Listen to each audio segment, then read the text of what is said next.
So students, in this lecture, we are going to discuss an organelle that is present within the cell, and name of that organelle is the nucleus. So, nucleus को discuss करने जा रहे हैं इस lecture के अंदर.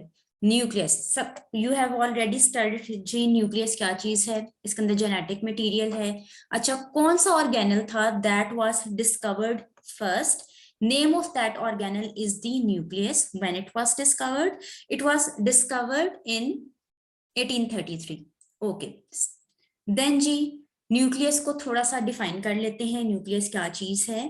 This is a membrane bounded organelle. इसके इर्द गिर्द मेम्ब्रेन है. कितनी मेम्ब्रेन्स हैं इसको भी डिस्कस करेंगे. Okay, this is the membrane bounded organelle that contains the genetic material, that contains the DNA of the eukaryotic organisms. This is the definition of the nucleus. आज के लेक्चर में क्या डिस्कस करने जा रहे हैं? In this lecture we are studying nucleus. Nucleus कहाँ था? That was present within the cell. अब न्यूक्लियस के अंदर व्हाट वी विल स्टडी के जी क्रोमोसोम क्या है, डीएनए क्या है, जीन क्या है, एलील क्या है, लोकस क्या है, हिस्टोन्स क्या चीज हैं, क्रोमोसोम एक्चुअली बना कैसे है. ठीक है, जीन जो है वो क्रोमोसोम पर कहाँ है, कौन से पार्ट को बेसिकली हम कह रहे हैं. सो this is the discussion of the lecture. So generally हम लोग क्या लिखते हैं? In the nucleus of every cell, of every eukaryotic cell, there are long thread-like structures. These are the long thread-like structures which are the chromosomes. अच्छा, लेकिन इससे भी definition is definitely not cleared ji. These are the long thread-like structures that contain the genetic code. Genetic code क्या है जो बताएगा जी किस किस्म की प्रोटीन बननी है. ठीक है, so बेसिकली ये भी क्लियर डेफिनेशन है. देन एक और डेफिनेशन को सर्च करते हैं कि this is a thread like structure. इस तरह से अगेन वही वर्ड रिपीट हो गया. This is a thread like structure of nucleic acid and the protein which carry the genetic information in the form of the genes. अच्छा, इसने इस definition में एक और टर्म ऐड कर दी कि जी क्रोमोसोम्स जेनेटिक इंफॉर्मेशन कंटेन करता है in the form of the genes. अभी भी even though these definitions are not clear कि जी एक्चुअली क्रोमोसोम बन कैसे रहा है. सो इसको भी डिस्कस करते हैं. क्रोमोसोम्स की डेफिनेशन पे जाने से पहले you must know that what is chromatin. DNA का, प्रोटीन का, क्रोमेटिन का आपस में क्या ताल्लुक है? So you already know that what is DNA. General basic, कुछ इसमें मुश्किल चीज नहीं है. डीएनए अब क्या है? DNA is actually this DNA. Example show करिए. दिस डीएनए इज पैक्ड, अपने आप को इस डीएनए ने पैक किए है around a protein. DNA this is a protein. इसके इर्द गिर्द आपका डीएनए है जो लपेटा हुआ है. That is around a protein. और इस प्रोटीन को हम कह रहे हैं, इस प्रोटीन को, this protein that is indicated in blue colour, this is the histone. और इसके इर्द गिर्द जो पर्पल कलर है that is DNA. Okay, DNA is coiled around, DNA is packed around a protein. That is the histone protein, that is histone.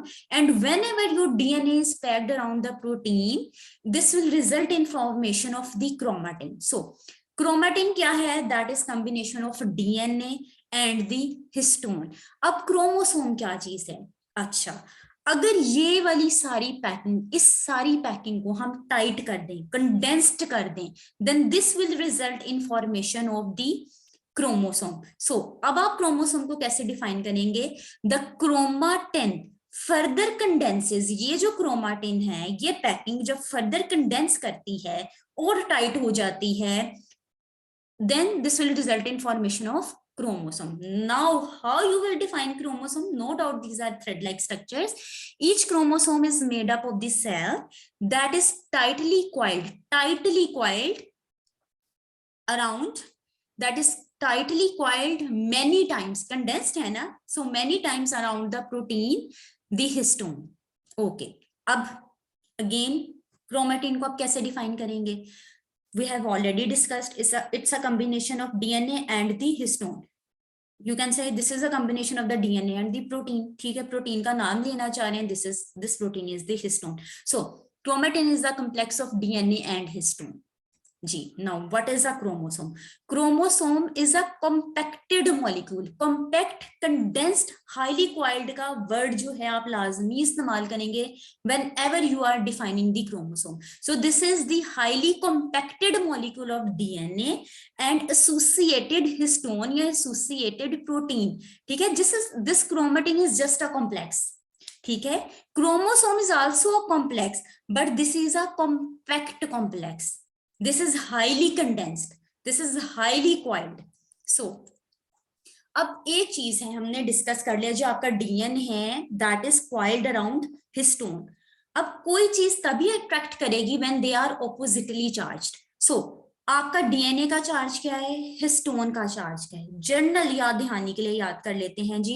Histone is a protein. Protein is a made up of immuno acids. ठीक है, okay. This is made up of immuno acid, amino group है इसके अंदर. This has the positive charge. So histones के ऊपर आ गया जी positive charge. अब आ जाते हैं हम अपने डीएनए के ऊपर. यू हैव ऑलरेडी डिस्कस्ड जी, इसकी एक बैकबोन है that is composed of phosphate sugar. ठीक है, it has phosphate sugar backbone. Okay, यहां से हमारे जहन में आ गया that it has a phosphate group. अगर इसके पास फॉस्फेट ग्रुप है तो डेफिनेटली इसके ऊपर कौन सा चार्ज है, नेगेटिव चार्ज है. सो कंक्लूजन इज दैट कि आपका जो डीएनए है दैट इज नेगेटिवली चार्ज्ड, आपके जो हिस्टोन है, आपकी जो प्रोटीन है that is positively charged. Okay, अब क्रोमोसोम क्या है? We have discussed that this is composed of DNA that is tightly ऐसे वर्ड्स यूज करने, tightly condensed. ठीक है, that is tightly around the histone. Okay जी, अभी तक हमने डिस्कस कर रहे थे ऑर्गेनेल. लास्ट लेक्चर में डिस्कस किया था न्यूक्लियस. ठीक है, सॉरी, लास्ट लेक्चर में डिस्कस किया था साइटोप्लाज्म. साइटोप्लाज्म के अंदर now we are studying the nucleus. Nucleus के अंदर हमने डिस्कस कर लिया अभी तक के लिए क्रोमोसोम्स को डिस्कस कर दे. अब ये जीन्स कहां पर आ रहे हैं? Genes are contained, genes are present in the chromosomes. अच्छा जी, जीन्स कुछ ऐसी चीज है जो क्रोमोसोम पे प्रेजेंट है. ठीक है, सो क्रोमोसोम डेफिनेटली कौन सा पार्ट है, जो हाईली कंडेंस्ड पार्ट है. जीन को अब आप कैसे डिफाइन कर सकते हैं? This is the segment of DNA that is present within the chromosome. ठीक है, जीन बेसिकली एक सेगमेंट है आपके पास डीएनए का, वो segment that is present within the chromosome. Okay, now general definition क्या है? It is a heritable factor that controls the characteristics that is located in a specific place within the chromosome. जी, कौन सी specific place है? Definitely वो condensed place ही है, क्योंकि क्रोमोसोम की हम बात कर रहे हैं. सो अब इसमें जी जीन्स को जिक्र करते हैं, तो अब इसमें अलील क्या चीज है? सो अलील्स क्या है? Alleles are basically the variant forms of the genes. Variant word use किया, variant. Variant means the different forms. Alleles are actually the different forms of the same gene. एक ही जीन की डिफरेंट फॉर्म को, variant form को you are saying जी this is allele. अब ये allele कहां पे प्रेजेंट है? लोकस. लोकस पे. Locus is the position of an allele. ठीक है, अलील जहां पे प्रेजेंट है, जिस पोजीशन पे प्रेजेंट है, उस पोजीशन को you are saying that this is the locus. And locus कहां पे है? This locus is definitely on the chromosome. Okay जी, अब फिर से डिफरेंस रिवाइज कर लेते हैं between the gene and the allele. A single gene, gene का क्या काम है? सिंगल जीन का काम है आपकी ट्रेट को इंडिकेट करना. ठीक है, पर्टिकुलर करना उसे. For example gene for the hairs, उसने आपके हेयर्स के कलर को कंट्रोल करना. अच्छा, कौन सा कलर आएगा एक ट्रेट के अंदर जी? ब्लैक हो सकता है, किसी का ब्राउन हो सकता है. सो जीन था मेरे पास हेयर कलर का या आई कलर का. अब उसके अंदर अलील है जी, हेयर कलर ब्राउन अलील और the black one. Eye colour brown allele, black one और द ब्लू वन. ठीक है, this is the variant form. अब यहां से डिस्कशन के बाद अब वी हैव डिस्कस्ड जी क्रोमोसोम क्या चीज है, जीन क्या चीज है, क्रोमेटिन क्या चीज है. अब हम आ जाते हैं जी न्यूक्लियस के ऊपर, न्यूक्लियस के अंदर के एक स्ट्रक्चर के ऊपर, दैट इज द न्यूक्लियस. इस डायग्राम को देखें. इस डायग्राम को देखने से आपको क्या पता चल रहा है जी? आपका जो ये जो न्यूक्लियोलस है that is non membrane bounded structure है ये आपके पास. ठीक है, इसकी कंपोजिशन क्या है? This is composed of protein. First component आ गया इसका protein, and the second component is the nucleic acid, okay. Nucleolus का काम क्या है? न्यूक्लियोलस का काम क्या है? This is involve in the ribosomes biogenesis. Ribosomes की फॉर्मेशन में, प्रोडक्शन में, असेंबलिंग में इन्वॉल्व है आपके न्यूक्लियस का ये पार्ट। अच्छा, अब हमने तो ये भी सुना है जी, endoplasmic reticulum is involved with the protein synthesis, it is associated with the ribosomes। तो डेफिनेटली अब इसमें क्या है कि आपका जो न्यूक्लियोलस है ये वो जगह है जहां पर एक इमेच्योर राइबोसोम बन रहा है, ठीक है, जहां पे आपके जो राइबोसोम्स हैं इसकी बायोजेनेसिस हो रही है, इमेच्योर राइबोसोम बन रहा है, सारी असेंबलिंग हो रही है, सारे यूनिट्स बन रहे हैं इसके अंदर, लेकिन अल्टीमेटली इसने कहां पे जाना है? साइटोप्लाज्म में जाना है। अब क्या क्या चीज रिटर्न है स्लाइड के अंदर कि आपका जो राइबोसोमल सब यूनिट्स हैं, ठीक है, जो बन जाएंगे, वो अब क्या करेंगे आफ्टर इमेच्योर फॉर्म में ही, that will exit from this nucleolus, इस न्यूक्लियस से निकलेंगे, then they will enter themselves into the cytoplasm. बाकी सारी मैच्योरेशन इसकी वहां पे होगी, डिफरेंट सब्सटेंसेस इसके अंदर ऐड होंगी, प्रोटीन्स इसके अंदर ऐड होगी। अब न्यूक्लियोलस के अंदर बेसिकली क्या काम हो रहा है कि आपका जो राइबोसोमल आरएनए है उसकी वो ट्रांसक्राइब्ड हो रहा है। कैसे ट्रांसक्राइब्ड हो रहा है जी? राइबोसोमल डीएनए से you are getting the ribosomal RNA, ठीक है। This is the process which is basically occurring, that is basically happening in the nucleolus. अच्छा, अब राइबोसोमल आरएनए ट्रांसक्राइब्ड हो गया, बन गया इसके अंदर from the ribosomal DNA. Ribosomal DNA जिसे हम आर डीएनए से रिप्रेजेंट करते हैं, वहां से क्या बना? R small R RNA, ribosomal RNA बन गया। अब ये क्या करेगा? That will bound itself to the ribosomal protein, ribosomal protein के साथ अपने आप को बाइंड करेगा, जिसकी वजह से you will get the ribosomal unit. आपके पास स्मॉल और द लार्जर यूनिट्स, ये दोनों यूनिट्स बनेंगे। अच्छा जी, ये सारा प्रोसेस यहां तक हो गया। कहां से शुरू हुआ ये प्रोसेस? आपके न्यूक्लियोलस में शुरू होगा। अब जी ये सारा कंटेंट निकलता निकलता कहां पर आ गया? आपके न्यूक्लियोप्लाज्म में आ गया। न्यूक्लियोप्लाज्म में से अब ये सारा कंटेंट आपका कहां गया? साइटोप्लाज्म में आएगा। अब साइटोप्लाज्म में क्या हो रहा है? आपके जो राइबोसोम्स हैं, जो ट्रांसपोर्ट हुए from the nucleolus to the nucleoplasm to the cytoplasm, अब वहां पे इनकी मैच्योरेशन का प्रोसेस होगा, where they will basically act as a site. They will act as a site, ये अपने आप को एज अ साइट प्रेजेंट करेंगे, एज अ लोकेशन प्रेजेंट करेंगे फॉर दी प्रोटीन सिंथेसिस। अच्छा, we have already uploaded a video on the protein synthesis, ठीक है, bacterial protein synthesis पे वो अपलोड की थी जी। लार्जर यूनिट है, स्मॉलर यूनिट है, मैसेंजर आरएनए आया जी, प्रोटीन्स बनी, ठीक है। वो वाला प्रोसेस सारा अब यहाँ पे साइटोप्लाज्म के अंदर हो रहा है। न्यूक्लियस डिस्कस करें तो डेफिनेटली न्यूक्लियर इन्वेलप को भी डिस्कस करेंगे। अब न्यूक्लियस क्या है? बेसिकली दो मेम्ब्रेन्स हैं, ठीक है। ड्राइंग में तीन, ऐसा लग रहा है तीन मेम्ब्रेन्स हैं, लेकिन बेसिकली हैं दो। तीसरी क्या चीज है उसको भी डिस्कस करेंगे। दो मेम्ब्रेन्स हैं इसके अंदर, एक इसके अंदर जो तीसरी चीज ये अंदर की तरफ, ऐसा लग रहा है ना तीन मेम्ब्रेन्स है, नो, दो मेम्ब्रेन्स है अंदर की तरफ, एक और चीज है, एक और लेयर है, that is nuclear lamina. Then आप ये देखें गैप्स नजर आ रहे हैं, you have the nuclear pores, ठीक है, ये चीज आ गई। अभी तक कंक्लूजन हम लोगों ने क्या निकाला कि आपका जो न्यूक्लियस है that has inner membrane and the outer membrane, दो मेम्ब्रेन्स हैं। ये रेड वाली is the inner membrane, then the outer membrane. दोबारा से इसे देखते हैं, nuclear lamina that is represented in the blue colour. क्या कंपोजिशन है इसकी तरफ भी अभी आते हैं। Then you have the inner membrane, then you have the outer membrane, इन दोनों के दरमियान स्पेस है that is peri nuclear space, ठीक है। देन हमारे पास इसके अंदर क्या आ रहे हैं? पोर्स आ रहे हैं, न्यूक्लियस में पोर्स आ रहे हैं, दैट आर दी न्यूक्लियर पे पोर्स। अच्छा, अब एक चीज और करने वाली है, कोई एक और स्ट्रक्चर भी न्यूक्लियस के साथ लिंक्ड है, एसोसिएटेड है, ठीक है, ये देखें यहां से, ठीक है। ये जो पेरीप्लाज्मिक स्पेस है ये इंटरकनेक्टेड है एक और स्ट्रक्चर के साथ, that is actually the rough endoplasmic reticulum. कौन सी reticulum? That is the rough endoplasmic reticulum. इसका मतलब ये जो आपका पेरी न्यूक्लियर स्पेस का जितना भी कंटेंट है, ठीक है, दैट इज कंटिन्यूअस, ये जितना ल्यूमन है that is continuous with the lumen of your endoplasmic reticulum. Okay जी, अब जो न्यूक्लियर मेम्ब्रेन है परमिएबल किसके लिए है? Only for the non polar और द लिपिड सॉल्युबल मॉलिक्यूल्स के लिए है। अब इसमें हम लोग डिस्कस कर रहे थे जी, दो मेम्ब्रेन्स डिस्कस कर ली, that are lipid in nature. अब ये जो ब्लू कलर है, ठीक है, that is the nuclear lamina. ये क्या चीज है? That is the fibrous meshwork.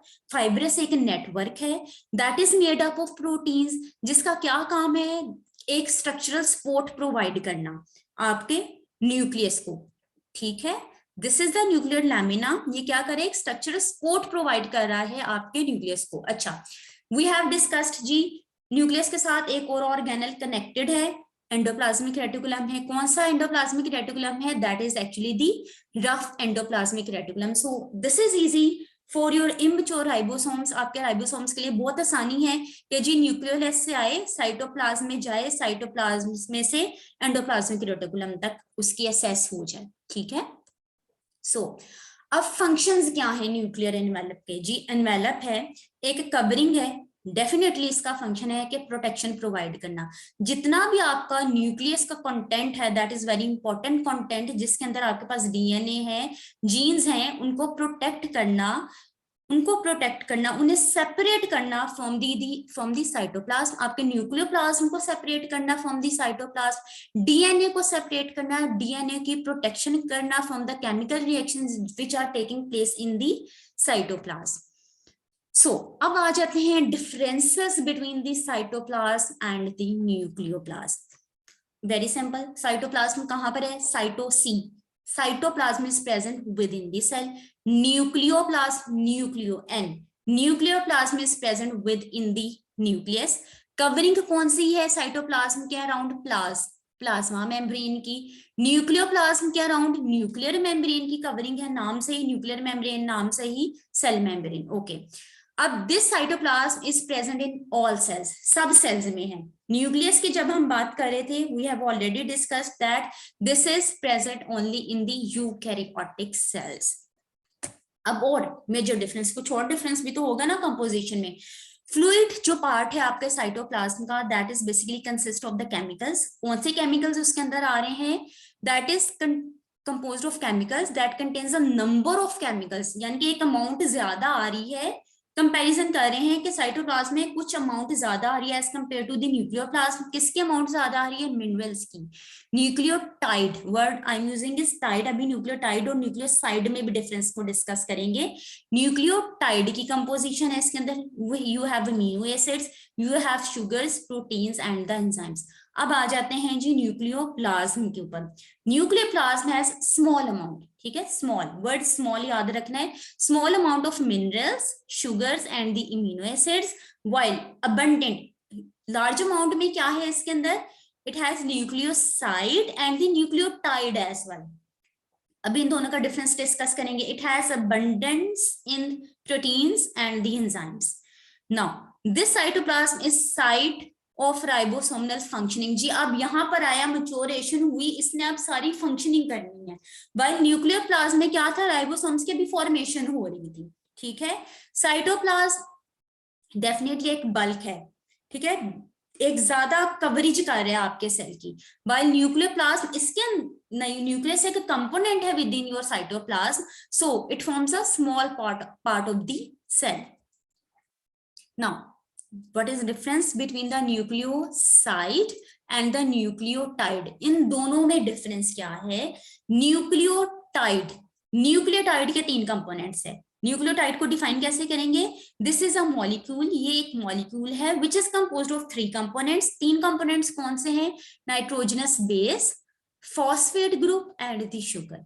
Nucleoside जी एक कंपोनेंट हमने साइड में कर दिया, एक कंपोनेंट निकाल दिया जो इसके अंदर नहीं है। वो कंपोनेंट कौन सा है? That is the phosphate group.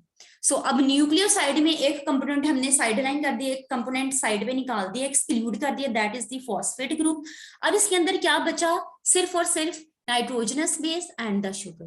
So students, this was all about the nucleus, that is an organelle that is present within your cell.